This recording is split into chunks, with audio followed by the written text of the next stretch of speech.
better. The Organization of African Unity, created in 1963, had a clear mandate, at least in those early days, of ensuring that countries regained their political independence. When the organization transited to the AU, one would have wanted to see a greater pace in all sectors: political stability, education, agriculture, health, trade, and unity. But that is not happening as fast as we want it to happen. And we are not impatient. We are saying that others have done it and we ought to do it, and the sooner we do it, the safer we are. So in a nutshell, the OAU is punching below her weight. Looking at the current crisis on the continent, the war in Sudan, the DRC, which is part of the Great Lakes, you look at what's happening in Mozambique, Cabo Delgado, ahead of Zim elections or elections in Zimbabwe. There are issues that are related to peace and security. Where did we go wrong? There was hope that we will reduce the coups. You look at the West Africa in particular right now. It is true that we are doing very badly. Remember, the year 2021 was declared by the African Union as the year of silencing of the guns. And this was made on the realization that if we don't silence the guns, then all the things we are talking about, including Agenda 2063, Africa Continental Free Trade Area, will not be realized. And the tragedy is that we find ourselves in a situation where the guns are even louder. And this is attributable to poor political leadership. Chinua Achebe put it so very well in 1983. The problem of Africa is simply and squarely a problem of politicians who are myopic, who are selfish, whose only claim to fame is that they use political office for short-term political benefit to the detriment of the people. And that is why, as you've rightly said, we now see a conflict which could very easily degenerate into a civil war in Sudan. We know what is happening in the DRC, Eastern Congo. You've talked about Cabo Delgado, the coup d'etats that we have seen in Burkina Faso and in Mali, the attempted coup in Guinea-Bissau. All these are statements of poor leadership. And as the wise say, rebellion and coups are the language of the people who are not heard. And the time is now that Africa must re-examine governance.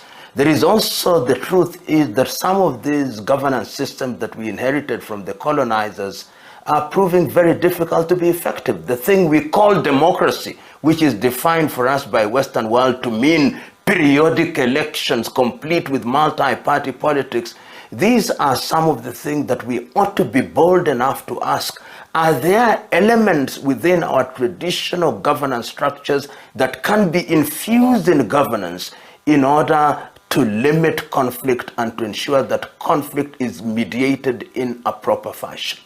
Looking at other issues like your challenges facing the ordinary people, there's also some concerns in terms of how leaders are conducting themselves. I mean, an example of the president of Uganda, who has been in power for quite a long time, the recent law that was passed by that parliament. Many people say this is a violation of the human rights. On that one, I agree with President. It's not about President Museveni. I personally have supported President Museveni on that bill. And this is a point, this is an issue on which we'll have different opinions.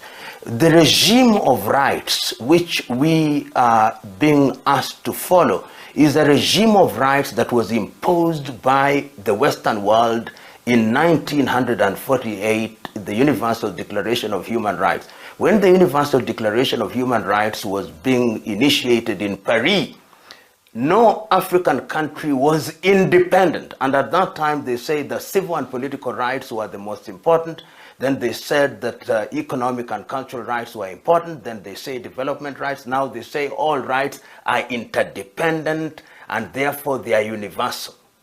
But we must ask ourselves the fundamental question: don't we have rights that are uniquely African? And on the question of this idea of being told periodically by the Western world that these are the rights that we must deal with, it is incumbent upon us to come out very clearly. When the white man came here and imposed laws on us, whether it's the common law or the Dutch Roman law, they told us at that time that there is something called sex against the order of nature. Has nature changed? So we must be very slow to personalize laws. We must be very slow. And these arguments that they bring about bills relating to LGBTQ, they'll never say them to the Arabs. They'll never go to Kuwait. They'll never go to Bahrain. They'll never go to Brunei. They'll never go to Saudi Arabia. They'll never go to Indonesia to tell them. It is Africans who they think are tails to be wagged.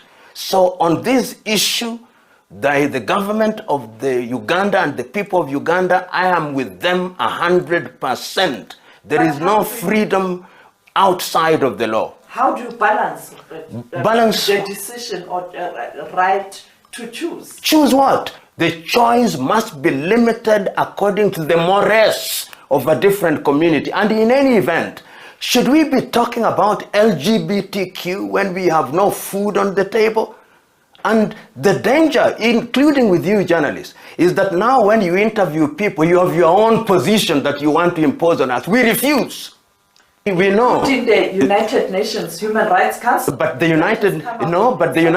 United Nations Human Rights Council, is it some god? Is it not a body that is composed of human beings who have created a body where some are permanent members and some are not permanent members? Remember, in matters of morality, numbers don't matter. It is the mores. You may disagree with me, but I'm telling you without batting an eyelid and unapologetically that some of us oppose LGBTQ, and you who are anchors, I'm now telling you, because I've seen it with other anchors from other parts of the world, you have a position and you want to impose on us. We refuse. Yours is to midwife, to ensure that my views, if others have a different view, you go and interview them. But from where I sit, I oppose LGBTQ with every ounce in my life. Including that they must be killed? Who said they must be killed? No, there is nobody who has said that they must. I want you to read the law. They have not said that. Nobody has said that. Finally, I'm looking forward to deliver the lecture. I know you don't want to get into the content of the letter, but there's also people in South Africa who are saying, because the EFF took a stand and called President Museveni not to sign this homosexuality bill into law, how can they invite you? You know, it is tragic that we are living in a world where there is a competition of ideas. And then you are telling people, only invite people who think like you think. I find that intellectually insulting. I know many people, many friends with whom I do not share views on many things. But when we disagree in an agreeable manner. If you are inviting people, you want to associate with people who think the way you are, then that is the unanimity of the grave and the graveyard on the cemetery, and that is unfortunate. Democracy is a competition of ideas, and I don't impose your ideas on you, and you don't impose your ideas on me. Those who think like that really are people who defy definition.